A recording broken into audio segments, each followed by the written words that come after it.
हा मुलांनो, याच्या आधीच्या गणिताच्या तासाला आपण संख्याज्ञान हा भाग बघितला होता. संख्याज्ञानाचा व्हिडिओ जेव्हा मी व्हॉट्सॲपवरती तुम्हाला मोबाईलवरती पाठवला तेव्हा काही विद्यार्थ्यांची मला लगेच शंका आली. 7वीच्या विद्यार्थ्यांनी विशेषतः ती शंका विचारली की सर हा व्हिडिओ 5वी करता आहे का. तर लक्षात ठेवायचं, गणिताचे मी जे व्हिडिओ पाठवणार आहे ते फक्त एका इयत्तेकरताचे नाहीत, तर हे व्हिडिओ सर्व 5वी 6वी आणि 7वी सर्व वर्गांना उपयोगी पडतील अशा प्रकारचे व्हिडिओ आहेत. त्यामुळे 5वी 6वी आणि 7वी सर्व विद्यार्थ्यांनी हे व्हिडिओ मन लावून ऐकायचे, मन लावून पाहायचे आणि त्यात दिलेल्या कृती व्यवस्थित करायच्या, म्हणजे गणिताचा आपला अभ्यास चांगल्या प्रकारे पक्का होईल. तर आता या तासाला आपण बघणार आहोत संख्यांचे प्रकार. संख्यांचे प्रकार. तर संख्यांचे प्रकार आपण जवळजवळ इयत्ता 3री पासून शिकत आलेलो आहोत. इयत्ता 3री पासून आपल्याला संख्यांचे काही प्रकार माहीत आहेत आणि काही प्रकार आपण आता नव्याने शिकणार आहोत. तर सर्व 3री पासून ते 7वी पर्यंतच्या अभ्यासामध्ये लागणारे संख्यांचे प्रकार आज मी तुम्हाला सांगणार आहे. तर आपल्याला माहिती आहे, आपण मूळ संख्या किंवा मोज संख्या मोजताना आपण शून्यापासून सुरुवात करतो. शून्य मोजत नाही, 1 पासून मोजायला सुरुवात करतो. 1 2 3 4 100 1000 1 लाख 10 लाख अशा पद्धतीनं आपण त्या संख्या पुढे पुढे मोजत जातो. मग या संख्यांचं गणितामध्ये वर्गीकरण किंवा वेगवेगळ्या पद्धतीने कसे दाखवले जातात. तर पहिल्यांदा संख्यांचे 2 प्रकार केले जातात. हे तुम्हाला माहीत पण असतील, पण आवृत्ती म्हणून आपण परत एकदा घेणार आहोत. पहिला संख्यांचा प्रकार आहे तो म्हणजे समसंख्या. संख्यांचा पहिला प्रकार कोणता आहे? समसंख्या. मग समसंख्या कशाला म्हणतात? तर साध्या साध्या गोष्टी संख्या ज्ञानामध्ये आपण एकक स्थान, दशक स्थान या गोष्टी बघितलेल्या आहेत, त्या तुमच्या लक्षात आहेत असं गृहीत धरून आपण आता पुढचा भाग ऐकणार आहोत. तर समसंख्या कुणाला म्हणायचं? ज्या संख्येच्या एकक स्थानी 0 2 4 6 आणि 8, ज्या संख्येच्या एकक स्थानी 0 2 4 6 आणि 8 यापैकी एखादा अंक असेल त्या संख्येला समसंख्या असे म्हणतात. परत लक्षात घ्या, ज्या संख्येच्या एकक स्थानी 0 2 4 6 आणि 8 यापैकी एखादा अंक असेल त्या संख्येला समसंख्या असे म्हणतात. मग आता समसंख्या हा प्रकार कळला की लगेच त्याला जोडून येतो तो म्हणजे विषम संख्या. मग विषम संख्या कुणाला म्हणायचं? तर बघा, समसंख्येच्या एकक स्थानी कोणकोणते अंक सांगितले मी? 0 2 4 6 आणि 8. मग विषम संख्येच्या बाबतीमध्ये व्याख्या अशी करता येईल, ज्या संख्येच्या एकक स्थानी 1 3 5 7 आणि 9 यापैकी एखादा अंक असेल त्या संख्येला विषम संख्या असे म्हणतात. ज्या संख्येच्या एकक स्थानी 1 3 5 7 आणि 9 यापैकी एखादा अंक असेल त्या संख्येला विषम संख्या असे म्हणतात. मग आता बघा, इथे मी काही संख्या जर लिहिल्या, आता उदाहरणार्थ मी अशी संख्या लिहिली 1380, तर ही संख्या कोणती होणार आहे? समसंख्या, कारण हिच्या एकक स्थानी कोणता अंक आलेला आहे? 0 अंक आला. समजा मी इथे संख्या लिहिली 5555, तर हिच्या एकक स्थानी 5 आला, म्हणून ही संख्या कोणती झाली?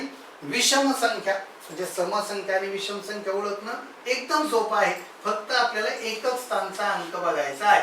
आता समजा मी या ठिकाणी जर संख्या लिहिली 20005, कोणती संख्या लिहिलेली आहे? 20005, तर हिच्या एकक स्थानी किती आहे? 5, त्यामुळे ही संख्या कोणती झाली?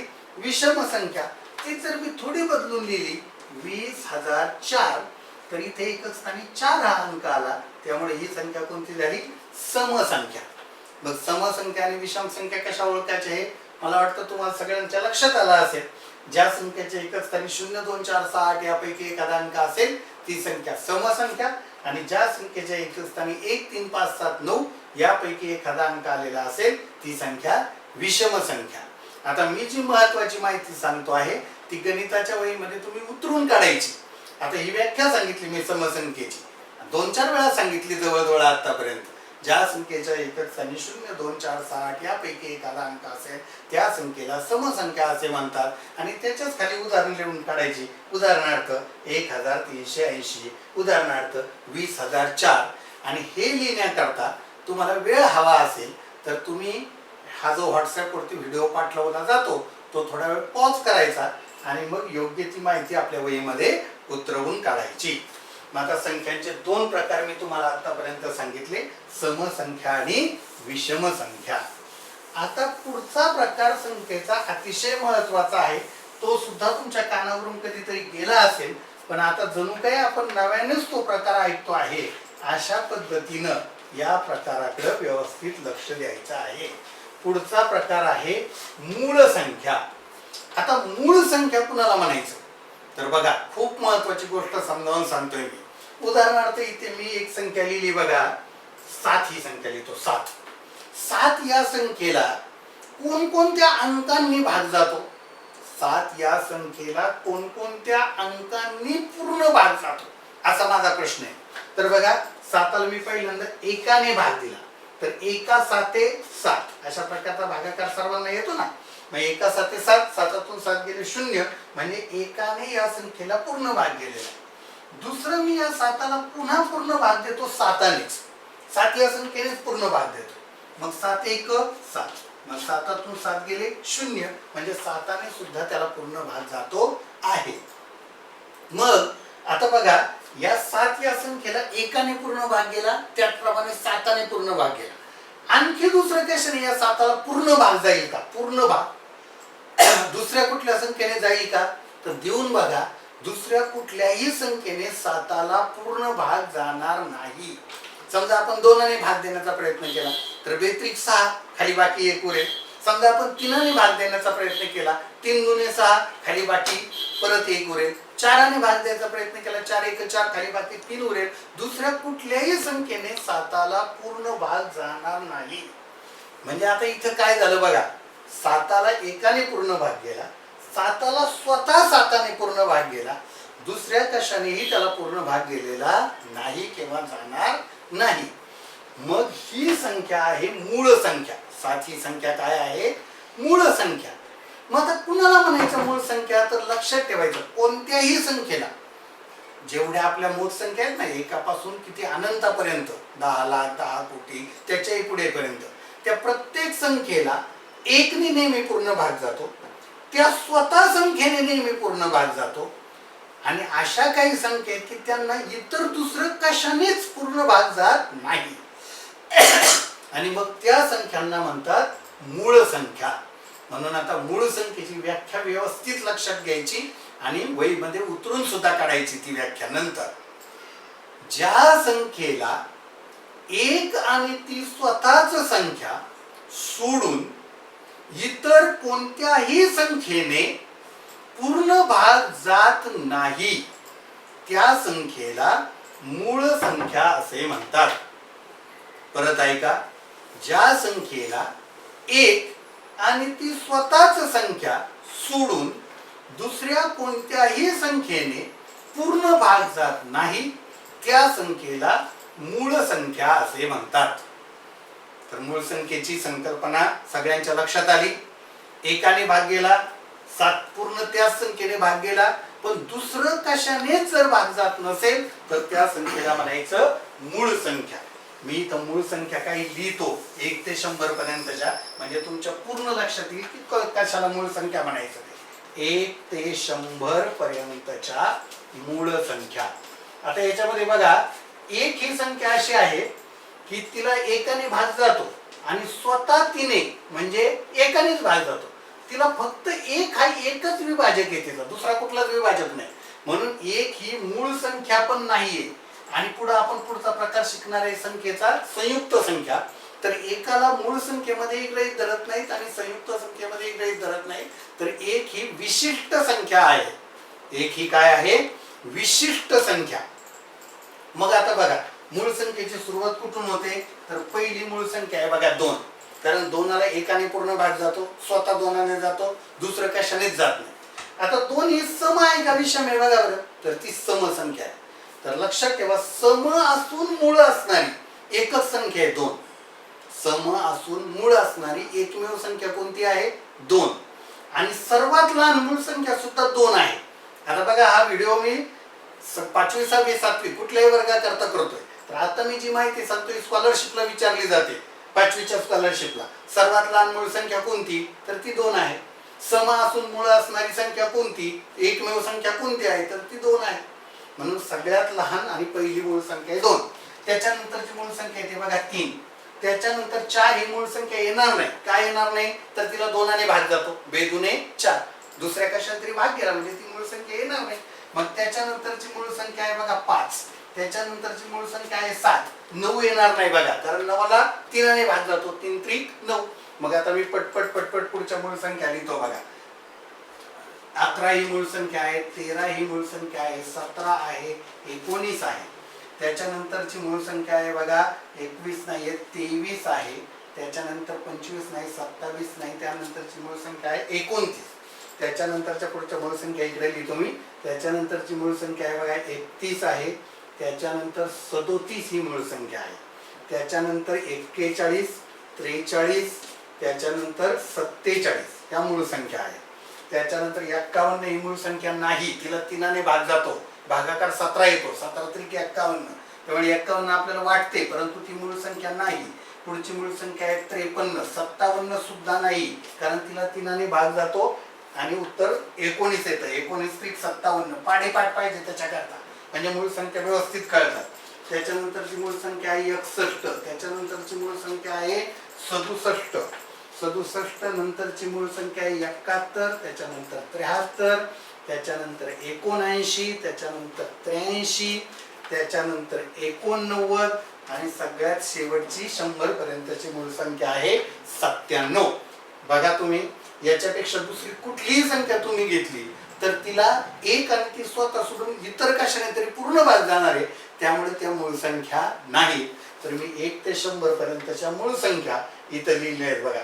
4 आणि 4 8, 8 आणि 2 10, 10 आणि 3 13, 13 आणि 3 16, 17, 18, 19, 20, 21, 22, 23, 24, 25. तर 1 ते 100 पर्यंत एकूण मूळ संख्या किती आहे इथं लिहितोय मी. 1 ते 100 पर्यंत एकूण मूळ संख्या आहेत 25. 1 ते 100 पर्यंतच्या एकूण मूळ संख्या किती आहेत? 25. हा सुद्धा प्रश्न स्कॉलरशिपला विचारला जातो. आणि फक्त स्कॉलरशिप करताना तर सगळ्यांनी हे लक्षात ठेवायचे. आणि 1 ते 100 पर्यंतच्या या मूळ संख्या अगदी तोंडपाठच असल्या पाहिजे. 1 ते 100 पर्यंत कोणकोणत्या मूळ संख्या आहेत. तर संख्येचा हा तिसरा प्रकार मी तुम्हाला समजावून सांगितलाय, मूळ संख्या. परत एकदा व्याख्या सांगतो.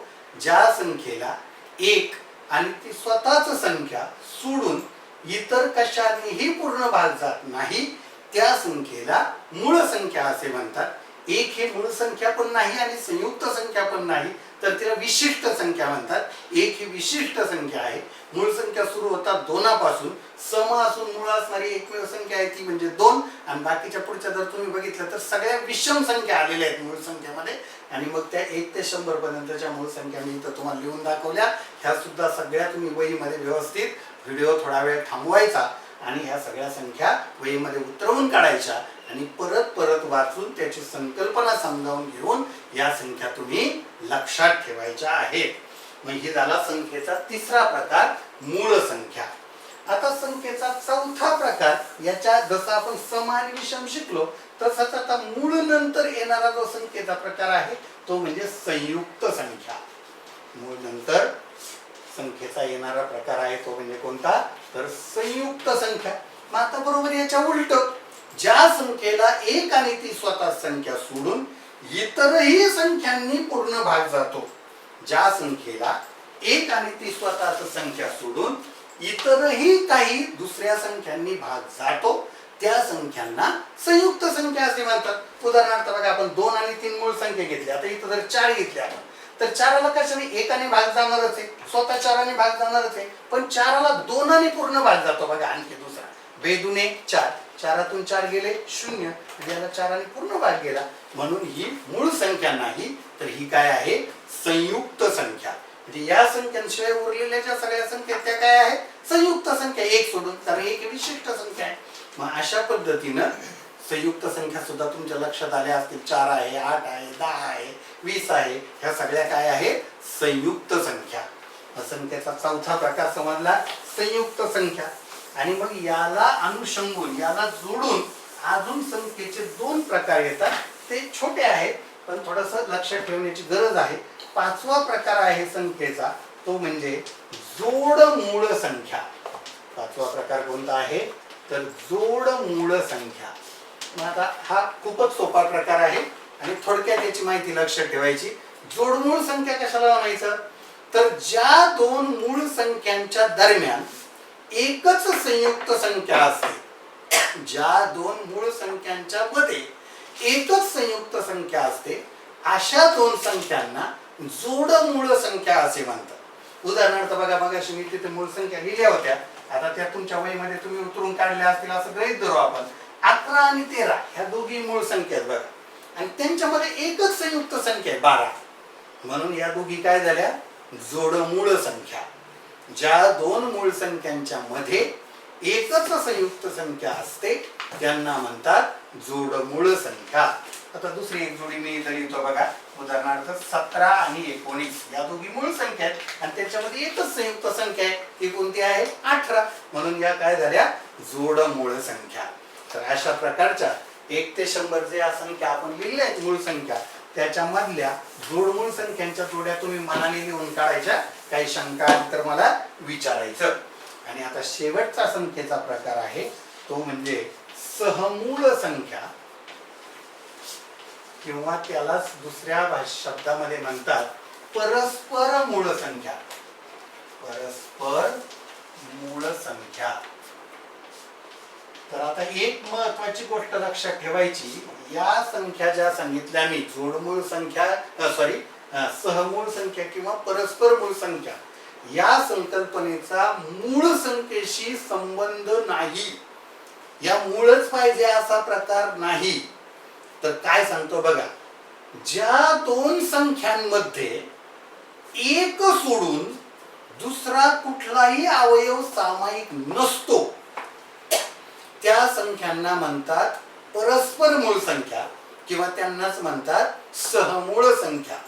ज्या 2 संख्यांमधल्या अवयवांमध्ये एक सोडून दुसरा कुठलाही अवयव सामायिक नसतो. अवयव म्हणजे काय तेही तुमच्या कानावर यापूर्वी गेला असेल. मी परत आता पुढच्या तासाला तेच शिकवणार आहे, पण इथं दाखवलं बघा 10 ची जर आपण फोड केली तर अशी होते बघा. 2 गुणिले 5, 5 दुने 10. या 2ला म्हणतात 10चा अवयव, 5ला म्हणतात 10चा अवयव. आणि दुसरी एक संख्या घेतली बघा मी 21 आणि त्याची फोड केली 3 गुणिले 7, तर बघा 7 त्रिक 21, 3 हा याचा अवयव, 7 हा याचा अवयव. या 2 संख्यांमध्ये कुठला अवयव सामायिक आहे का? दोन्ही इकडे बघा बरं, इथे 2 आहे, इकडे 2 आहे का? इथे 7 आहे, इकडे 7 आहे का? नाही. म्हणजे यांच्यामध्ये कुठलाही अवयव सामायिक नाही. म्हणून या 10ला आणि 21ला म्हणतात परस्पर मूळ संख्या किंवा सहमूळ संख्या. पण आता लक्षात घ्या, 10 ही मूळ संख्या नाहीये, 21 ही मूळ संख्या नाहीये. या दोघी पण काय आहेत? संयुक्त संख्या. म्हणजे ज्या परस्पर मूळ संख्या असतात त्या संयुक्त संख्या असतील, मूळ संख्या असतील, एक मूळ असेल, एक संयुक्त असेल, कसंही असेल, त्याच्याशी आपला संबंध नाही. आपण फक्त लक्षात ठेवायचं, ज्या 2 संख्यांमध्ये एक सोडून इतर कुठलाही अवयव सामायिक नसतो त्या 2 संख्यांना म्हणतात परस्पर मूळ संख्या किंवा सहमूळ संख्या. तर आत्ताच्या या भागामध्ये आपण बघितलेलं आहे ते म्हणजे संख्यांचे प्रकार. कोणकोणते प्रकार बघितले का अर्ध्या मिनिटामध्ये आपण रिवाइज करू आणि आत्ताचा हा भाग आपण थांबू, म्हणजे छोट्या छोट्या भागामध्ये तुम्हाला व्यवस्थित शिकता येईल. पहिलं बघितलं समसंख्या. बघा मी कसं पटपट सांगतो असं तुमच्या लक्षात पाहिजे. ज्या संख्येच्या एकक स्थानी 0, 2, 4, 6, 8 यापैकी एखादा अंक असेल तिला म्हणतात समसंख्या. दुसरं बघितलं विषम संख्या. ज्या संख्येच्या एकक स्थानी 1, 3, 5, 7, 9 यापैकी एखादा अंक असेल त्याला म्हणतात विषम संख्या. तिसरं बघितलं मूळ संख्या. ज्या संख्येला 1 आणि ती स्वतःच संख्या सोडून इतर दुसऱ्या कोणत्याही संख्येने पूर्ण भाग जात नाही त्या संख्येला म्हणतात मूळ संख्या. 1 ते 100 पर्यंत मूळ संख्या मी तुम्हाला लिहून दाखवल्या.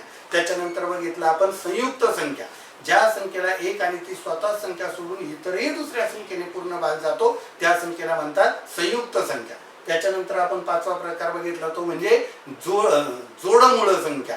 तर ज्या 2 मूळ संख्यांच्या दरम्यान केवळ एकच संयुक्त संख्या असते तिला म्हणतात त्या जोडीला म्हणतात जोडमूळ संख्या. आणि शेवटचं बघितलं आपण सहमूळ संख्या किंवा परस्पर मूळ संख्या. ज्या दोन संख्यांमध्ये एक सोडून इतर कुठलाही अवयव सामायिक नसतो त्या संख्यांना म्हणतात सहमूळ संख्या किंवा परस्पर मूळ संख्या. तर हे संख्येचे प्रकार आपण नीट लक्षात ठेवायचे, म्हणजे याच्यावरून आपल्याला संख्येचे मूळ अवयव पाडणे, त्याच्यानंतर